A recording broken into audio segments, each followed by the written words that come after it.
I'm Jen. I'm Yvonne. And we're from Road Trip Explorers. Welcome to our digital campfire stories. Yep, look around us. What is going on? Well, so we want to create this series to share our stories with you, which sometimes could be called a fuck up. Why do we want to do this? We want you to learn from them. Yep. Also maybe have them as a little light entertainment. And this was the best scenario we could recreate it, bringing our own home jungle together and having our beautiful little fire here, to warm up in the evenings. Share a Bierchen. Bierchen is that's German for, what is it? And just talk about what happened during our adventurous day. Yeah, so the reason we created this indoors and not outdoors, right, is that we live in Germany, and if you didn't know, rules are pretty strict in Germany. So we cannot really have a campfire out in the wild. Plus, it's winter, and it's like in the middle of a storm. Yep. So we're here. This is it. So today we are talking about an incident that actually happened on our first camper van trip ever. And that's for you to learn. Anything can happen anytime. Yeah, so the whole story happened, right? So we were, did you already say we were in the southwest of the U.S.? I did not. So we were in the southwest of the U.S. Up till that point, it was a week of our trip. And we had like the most amazing experience ever. So much that Yvonne that has traveled to 96 countries, said at that point, I think this really is the best trip of my life. It was highlight after highlight after highlight every day, hitting places like the Joshua Tree, Sedona, Grand Canyon, Antelope Canyon, Bryce Canyon. I mean, if you know that area, that's highlight after highlight after highlight. And then we decided that we also want to go to Zion National Park, which in all honesty, here in Germany or in Europe, it is not that known yet. However, I read about it and I was like, I want to see that little underdog, at least from my perspective. And we were en route to the east entrance of the park in Utah. Yeah. And that's where the driver's taking over. Okay, yeah, so I'm the driver, usually just because I'm a terrible navigator.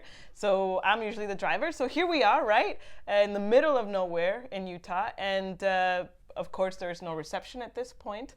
And we're driving. Ivana's a little bit snoozing off. I have the the autopilot working, going speed limit, cruising. Suddenly I look on my side mirror and I see a deer. And I'm like, oh, okay, whatever, right? So we keep on driving. And then I realize, what? There is a deer. When I realized there is a deer, I heard a big everywhere.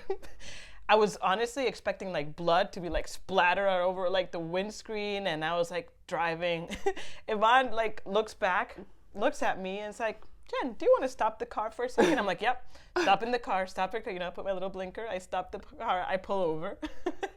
And then, when I turn off the engine, I realized, okay, what the hell just happened? Yeah.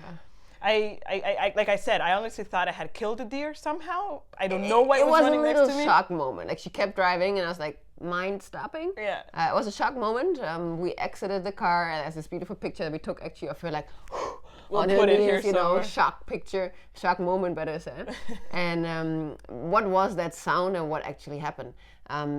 Deers, as we learned, run up next to vehicles for whatever reason. And the funny story is that the deer hit us. We did not hit the deer. Fair. Okay, so you have to know the deer survived. As I was pulling over, I saw again on my side mirror, and I saw the poor deer on the ground, and then it wiggled a little bit. It stood up and it ran away. And as we turned around, we realized that the whole side window had splashed, or how do you say this? The side window of the sliding door basically bursted into a million pieces. Yeah. Like, those beautiful diamond pieces. Oh my God, everywhere. All over our bed, shoes. Anywhere. I mean, it's our living room, basically, our bedroom back there. And there was a little dent on the back of the car where it basically hit it after the impact. And that was it. It was not this massive damage to a car that you usually expect when being hit with or having wild deer and accidents. Accidents. Yeah. But it was big enough of damage, obviously. Yeah, and the big question is like, what are we gonna do, right? So as we pulled to the side, there were a car pulled over next to us, and was like, guys, are you okay? And we're like, yeah, totally, we're fine. Thank you so much. He's like, yeah, I saw the whole thing happen. I can't believe that happened. What you should do is drive back, a couple of miles at the beginning of this big road. There's like a gas station, and you should head up there and then call your car rental company, because this needs to be taken care of. We're like, totally. So we drove back. It was like 20 kilometers maybe away that Not we were quite. in. It was a bit less. It was for you. Everything felt a bit longer and slower. Of course. But we pulled back, headed to the gas station to have reception also, and we called our rental company, who thankfully were. I mean, first of all, they were confused. Wait, the deer hit you? You didn't hit the deer? It's like yes, the deer hit us. And then they were super helpful. So obviously we tried to find like a workshop close to the area that we were in. We must mention that it was a Saturday morning, hence time was kind of limited to find help before the weekend. And we were unlucky. We were in tiny towns in Utah. How we called the sheriff to come on over, because as a good German, you need a report, an official one, to hand it to your insurance. And we spent quite a good amount of couple hours, 3 hours.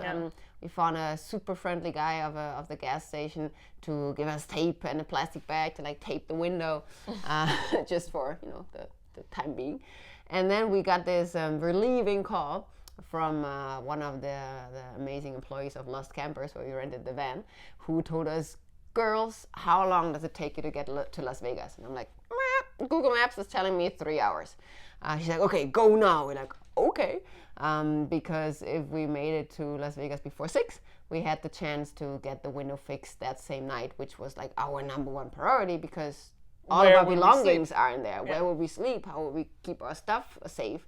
And we weren't really ready for a hotel night. Plus, still, anyone can access the van and just steal it, right? Yeah. So that was the big question, right? Like, what are we going to do with a million shattered pieces of glass all over? Where are we going to sleep? And if we can't get that fixed today, then how are we going to do it? And you know what the worst thing was? Maybe not worse, but like the whole like fleet of rented cars were like Fords, right? Dodge. Okay. Yeah. Dodge Caravans. Yeah. They were all Dodge, and obviously you find parts for Dodge cars a lot easier than the Volkswagen that we had, like a kind of Rutan. Never heard that model before. Yeah. And the only vehicle in their fleet that was not a Dodge. Yeah, so that's the one that we had. So obviously when we were calling like people up, they're like, okay, what vehicle do you have? Oh, it's a Rutan, blah, blah, blah. Sorry, like we need to have like a special part imported for this, or like order it somewhere else, so we can't really help you out. If we would have had maybe the Dodge Caravan, we could have found somewhere in that small area or village. It's not a village. It was a town, a small town. Yeah. And everyone in the small town, they were saying like, you have to go to the next biggest city. They're gonna help you for sure. Once calling up those places, they're like, no, sorry, for that car, it's very specific. We cannot like. Anyways, a few hours later, we were on our route to Las Vegas. Yeah. Obviously on the highway, because we need to be a fastest route. And that particular day was very, very windy. I don't know if it was windy or it's just because you're in the highway and you're driving at like it whatever. It felt windy. Yeah. I mean, it was all circumstantial. Yeah, of course, experiencing of things. Yeah. So we have this semi-fixed window with the trash bag, and it's impossible to drive 3 hours like this on the highway because it's just too much pressure.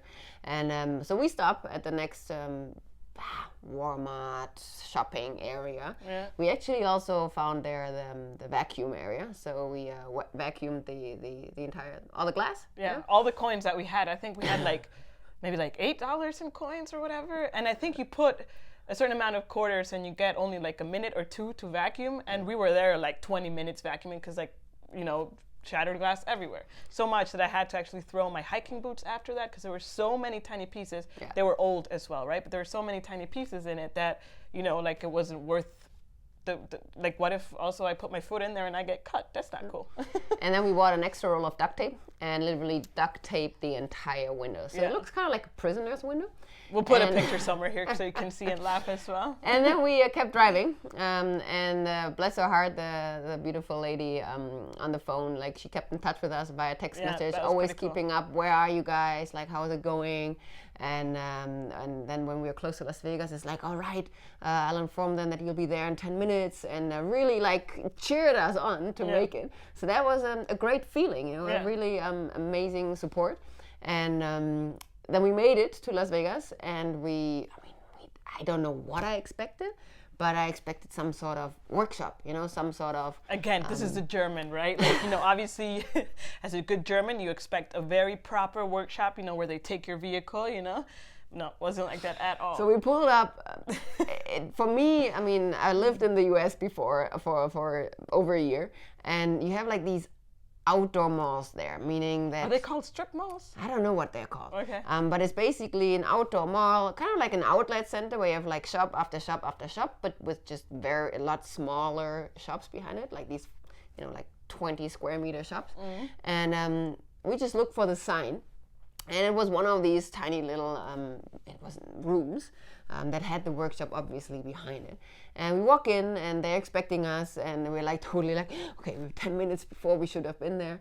And all they do is like, all right, hand us your keys, please, and in 2 hours you can come and pick it up. We're like, okay, we kind of need 5 minutes before because we need to prepare the van. Yeah, prepare the van means like, should we leave all of our belongings there? Yeah, you know, the most important things. Yeah. So we kind of like emptied, you know, took our most important belongings with us, handed it over the keys, and then the girl was like, you know, you can totally hit the casino, which is maybe like a 20-minute walk. Right, we're gonna walk like 20 minutes under that heat in Vegas to go to a casino. Not us. Or you can go, you know, like 2 shops next to ours. There's this taco place. We're like, yep, that's where we're going. Thank you very much. So we hit this taco place. Oh my God, best tacos. Abuela's ever. Tacos. It was delicious, low key, super humble, Yeah. funny, obviously because of the whole situation. So they were even playing like telenovelas on the TV, so it was hilarious for me. Obviously, you know, we were entertained. We were there for maybe like a couple of hours. Yeah, we were there for a couple of hours. Had some beers, had some tacos, obviously, and then you know, went back and asked, hey, you know, when can we expect to move on? Yeah, we are not done yet. Give us a little bit more time. Eventually, they were done. We like kind of scrolled up the window up and down, and it made some funny noises. I think it was still a very quick fix, but enough of a quick fix for us to be happy and to move along. Yeah. And the best part actually is what do we take from it? What is the learning? We paid up front. Obviously, it was like $150, $200. Yeah. Something like that. And again, the woman from Las Campus, I think Lucy was her name. I don't remember. Yeah. You know, still went out of her way, sent us a picture of the receipt, and when we returned the van. I mean, we sent her a picture of the receipt. Oh yeah. What did I say? You said she sent us a picture of the receipt. Okay, sorry about that. When we dropped the van at the end of the trip, we actually got a refund for it. Yeah. And that is the takeaway, because we got the full cover insurance. I mean, we didn't have to worry about not only about the cost, but also about the service that we received. Yeah. And we would never do it without that, especially with a camper van. It's a bit different than with a car. Yeah, exactly, because again, you're out in nature, right? And anything can happen, really. Takeaway from this lesson is always take, you know, the maximum insurance that you can. Have insurance, your choice, whether with a rental company or not, but have insurance, and be sure to have a roadside assistance service also, because that in the end was what saved our butt and also allowed us to continue our trip without having too much of a negative impact. Yeah. Because we didn't lose any day. We, you know, changed up our itinerary a little bit. Zion we didn't get to see. But we got to see San Francisco instead. Because, we thought, okay, we have a couple more days. Let's hit up the coast. Yeah. So there's always, you know, something to take away from it. Yeah. So, we have to go back, I guess, to go and explore Zion, because we didn't do that one hike that we wanted to do. Angel's Landing. Yeah, one day. And if you have any questions about camper vanning or road tripping in general, make sure to put them in the comments below. And, of course, subscribe to our channel. Please subscribe if you're looking for more light entertainment, other stories that we can share with you. And let us know whether you like this kind of setting or not, or you think we're ridiculous and it sucks. You can also say it, right? If it's super ridiculous, we won't do it again. Fake camper van. Yeah, so till next time. Until then, keep on camper vanning.